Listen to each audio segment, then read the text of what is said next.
ଆଜିର ପ୍ରଥମ ଖବରର ଅପଡେଟ୍ ବିଷୟରେ ଆସନ୍ତୁ ଜାଣିବା। ଆସୁଛି ବାତ୍ୟା ମେନ୍ଥା। ବଙ୍ଗୋପସାଗରରେ ଆସୁଥିବା ସମ୍ଭାବ୍ୟ ବାତ୍ୟା ମେନ୍ଥାକୁ ନେଇ ବଡ଼ ଅପଡେଟ୍ ଦେଇଛି ଭାରତୀୟ ପାଣିପାଗ ବିଭାଗ। ସମୁଦ୍ର ଭିତରେ ଭୀଷଣ ବାତ୍ୟାର ରୂପ ନେବ ଏହି ବାତ୍ୟା। ବଢ଼ିବ ପବନର ବେଗ। 27 ତାରିଖରେ ବାତ୍ୟା ମେନ୍ଥା ସୃଷ୍ଟି ହେବା ପରେ ନେବ ଭୀଷଣ ବାତ୍ୟାର ରୂପ। 28 ତାରିଖରେ ଭୀଷଣ ବାତ୍ୟାରେ ପରିଣତ ନେଇ ଆକଳନ କରିଛି ଭାରତୀୟ ପାଣିପାଗ ବିଭାଗ ବା IMD। ସମ୍ଭାବ୍ୟ ବାତ୍ୟାର ନୂଆ ଟ୍ରାକ୍ ମଧ୍ୟ ଜାରି କରାଯାଇଛି। ତେବେ ନୂଆ ଟ୍ରାକ୍ରେ ଭୀଷଣ ବାତ୍ୟାରେ ପରିଣତ ହେବା ନେଇ ଆକଳନ କରାଯାଇଥିବା ବେଳେ ପବନର ବେଗ 100 କିମି ଛୁଇଁବ ବୋଲି ପୂର୍ବାନୁମାନ କରାଯାଇଛି। ପୂର୍ବରୁ ପବନର ବେଗ 70ରୁ 80 କିମି ରହିବା ନେଇ ସୂଚନା ଦେଇଥିଲା ପାଣିପାଗ ବିଭାଗ। ଏବେ ତାହା 100 ଛୁଇଁବା ନେଇ ଆକଳନ କରାଯାଉଛି। ଏବେ ଆନ୍ଧ୍ରପ୍ରଦେଶ ଉପକୂଳ ମୁହାଁ ହୋଇଛି ସମ୍ଭାବ୍ୟ ବାତ୍ୟା ମେନ୍ଥା। ବର୍ତ୍ତମାନ ପାଇଁ ଓଡ଼ିଶାକୁ ସେତେ ବଡ଼ ବିପଦ ନାହିଁ ସତ, କିନ୍ତୁ ପ୍ରବଳରୁ ଅତି ପ୍ରବଳ ବର୍ଷା ହେବା ନେଇ ପୂର୍ବାନୁମାନ କରିଛି ପାଣିପାଗ ବିଭାଗ। ଏବେ ପରବର୍ତ୍ତୀ ଖବର, ବାତ୍ୟା ପାଇଁ ରାଜସ୍ୱ ମନ୍ତ୍ରୀଙ୍କ ସମୀକ୍ଷା ବୈଠକ। ବାତ୍ୟା ପାଇଁ ସ୍କୁଲ ଛୁଟି ନେଇ ଆସନ୍ତାକାଲି ନିଷ୍ପତ୍ତି ହେବ। ଆଜି ସମସ୍ତ ସରକାରୀ କର୍ମଚାରୀମାନେ ଅଫିସରେ ରହିବେ। ଅଧିକାରୀଙ୍କ ଛୁଟି ବାତିଲ ନେଇ କାଲି ନିଷ୍ପତ୍ତି। ଛୁଟି ହେବ କି ନାହିଁ କାଲି ନିଷ୍ପତ୍ତି। ଆଜି ଏଭଳି ସୂଚନା ଦେଇଛନ୍ତି ରାଜସ୍ୱ ଓ ବିପର୍ଯ୍ୟୟ ପରିଚାଳନା ମନ୍ତ୍ରୀ ସୁରେଶ ପୂଜାରୀ। ସେ କହିଛନ୍ତି ଯେ ଆସନ୍ତାକାଲି ପୁଣି ଜିଲ୍ଲାପାଳଙ୍କ ସହ ବୈଠକ। କାଲି ସନ୍ଧ୍ୟା ସୁଦ୍ଧା ସ୍ପଷ୍ଟ ହେବ ବାତ୍ୟାର ଚିତ୍ର। ଏବେ ପରବର୍ତ୍ତୀ ଖବର, ମୁଖ୍ୟମନ୍ତ୍ରୀ ମୋହନ ଚରଣ ମାଝୀଙ୍କ ଅଧ୍ୟକ୍ଷତାରେ ସରିଲା କ୍ୟାବିନେଟ୍ ବୈଠକ। ଏହି 19ତମ କ୍ୟାବିନେଟ୍ ବୈଠକରେ 4 ବିଭାଗର 5 ପ୍ରସ୍ତାବ ଅନୁମୋଦିତ ହୋଇଛି, ଯାହା କାର୍ଯ୍ୟକାରୀ ହେବା ଦ୍ୱାରା ରାଜ୍ୟବାସୀ ଉପକୃତ ହେବେ। ଯାହାକୁ ଦୃଷ୍ଟିରେ ରଖି ରାଜ୍ୟ ସରକାର ଏଭଳି ନିଷ୍ପତ୍ତି ନେଇଛନ୍ତି। 5ଟି ପ୍ରସ୍ତାବ।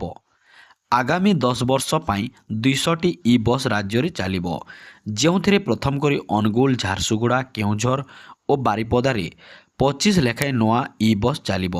ସେଭଳି ବ୍ରହ୍ମପୁର ଓ ସମ୍ବଲପୁର 50ଟି ବସ୍ ଚାଲିବ।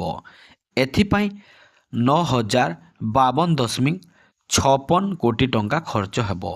ଏଣିକି ଏହାର ଯୋଜନା ପାଇଁ ଖର୍ଚ୍ଚ ରାଜ୍ୟ ସରକାର ନିଜେ ବହନ କରିବେ। ଏଥିପାଇଁ 5 ବର୍ଷ ପାଇଁ 512 କୋଟି ଟଙ୍କା ବ୍ୟୟ ବରାଦ କରାଯାଉଛି। ଏବେ ପରବର୍ତ୍ତୀ ଖବର, କେନ୍ଦ୍ର ସରକାରୀ କର୍ମଚାରୀମାନେ 8ମ ବେତନ କମିଶନକୁ ନେଇ ଉତ୍ସାହର ସହ ଅପେକ୍ଷା କରିଛନ୍ତି। ସରକାର ଘୋଷଣା କରିଛନ୍ତି ଯେ ଏହି ସମ୍ପର୍କରେ ଶୀଘ୍ର ଏକ ବିଜ୍ଞପ୍ତି ଜାରି କରାଯିବ ଏବଂ ଏହା ଉପରେ କାର୍ଯ୍ୟ ଜାରି ରହିଛି। ଦରମା ବୃଦ୍ଧି ନେଇ କଳ୍ପନା ଜଳ୍ପନା। ଏଥର ଦରମା ବୃଦ୍ଧି ନେଇ କର୍ମଚାରୀଙ୍କ ମଧ୍ୟରେ ବ୍ୟାପକ ଆଲୋଚନା ଚାଲିଛି। ମୁଖ୍ୟ ଆଲୋଚନାର ବିଷୟ ହେଉଛି 2.86 ପିଡମିଟର ଫ୍ୟାକ୍ଟର। ଯଦି ଏହା କାର୍ଯ୍ୟକାରୀ ହୁଏ ତେବେ କେନ୍ଦ୍ରୀୟ କର୍ମଚାରୀଙ୍କ ମୌଳିକ ଦରମା ପ୍ରାୟ 3 ଗୁଣ ବୃଦ୍ଧି ପାଇପାରେ। ଉତ୍ସବ ଋତୁରେ ଦରମା ଭତ୍ତା ଓ ବୋନସ୍ ଭଳି ବିଷୟଗୁଡ଼ିକ କର୍ମଚାରୀଙ୍କ ମଧ୍ୟରେ ଆଲୋଚନାର କେନ୍ଦ୍ରବିନ୍ଦୁ ହୋଇଥାଏ। 8ମ ବେତନ କମିଶନ ସମ୍ପର୍କରେ ପିଟ୍-ମେଟ୍ ଫ୍ୟାକ୍ଟର, ମୌଳିକ ଦରମା ଓ ଭତ୍ତାରେ କେତେ ବୃଦ୍ଧି ହେବ ତାହା ଜାଣିବାକୁ ପ୍ରତ୍ୟେକ କର୍ମଚାରୀ ଆଗ୍ରହୀ। ଏବେ ପରବର୍ତ୍ତୀ ଖବର, କିଛି ମାସ ମଧ୍ୟରେ ଭାରତୀୟ ନିବେଶକମାନେ ଏକ ଦ୍ୱନ୍ଦ୍ୱର ସମ୍ମୁଖୀନ ହୋଇଛନ୍ତି। ଏବେ ସୁନା ନିବେଶ କରିବେ କି ମୂଲ୍ୟ ଆହୁରି କମିବା ପାଇଁ ଅପେକ୍ଷା କରିବେ? ସୁନା ମୂଲ୍ୟ ଏକ ଅଭୂତପୂର୍ବ ଗତିରେ ବୃଦ୍ଧି ପାଇବାରେ ଲାଗିଥିଲା, ପୁଣି କିଛି ଦିନ ହେବ ହ୍ରାସ ପାଇବାରେ ଲାଗିଛି। ଗତ କିଛି ବର୍ଷ ହେବ ସୁନା ସାଧାରଣ ରିଟର୍ଣ୍ଣ ପ୍ରଦାନ କରିଛି। ଗତ ବର୍ଷରେ 62%, 2 ବର୍ଷରେ 111% ଏବଂ 5 ବର୍ଷରେ 1100%ରୁ ଅଧିକ ଭାରତୀୟ ଷ୍ଟକ୍ ବଜାରକୁ ପଛରେ ପକାଇ ଦେଇଛି। ଭାରତୀୟ ଷ୍ଟକ୍ ବଜାର ଗତ 15 ମାସ ମଧ୍ୟରେ ପ୍ରାୟତଃ ସ୍ଥିର କରିଛି। ମୌକା ହରାଇବା ଭୟ ଅନେକ ନିବେଶକଙ୍କୁ ଯେକୌଣସି ମୂଲ୍ୟରେ ସୁନା କିଣିବାକୁ ପ୍ରେରଣା ଦେଇଛି। ଏବେ ପରବର୍ତ୍ତୀ ଖବର, ମୁଖ୍ୟମନ୍ତ୍ରୀ ମୋହନ ଚରଣ ମାଝୀ ଆଜି ଏକ ଉଚ୍ଚସ୍ତରୀୟ କ୍ଲିୟରାନ୍ସ ବୈଠକରେ 33ଟି ପ୍ରକଳ୍ପକୁ ଅନୁମୋଦନ କରିଛନ୍ତି। ଏହି ପ୍ରକଳ୍ପଗୁଡ଼ିକରେ 1.46 ଲକ୍ଷ କୋଟି ଟଙ୍କାର ନିବେଶ କରିବାକୁ ନିଷ୍ପତ୍ତି ହୋଇଛି। ପ୍ରକଳ୍ପଗୁଡ଼ିକ କାର୍ଯ୍ୟକ୍ଷମ ହେଲେ 66,000 ନିଯୁକ୍ତି ସୃଷ୍ଟି ହେବ। 12ଟି ଶିଳ୍ପ ପ୍ରକଳ୍ପ ଅନୁମୋଦନ। ଆଜି ମୁଖ୍ୟମନ୍ତ୍ରୀଙ୍କ ଅଧ୍ୟକ୍ଷତାରେ ଅନୁଷ୍ଠିତ 42ତମ ହାଇ ଲେଭଲ କ୍ଲିୟରାନ୍ସ ବୈଠକରେ 12ଟି ଶିଳ୍ପ ପ୍ରକଳ୍ପ ଅନୁମୋଦନ ମିଳିଛି।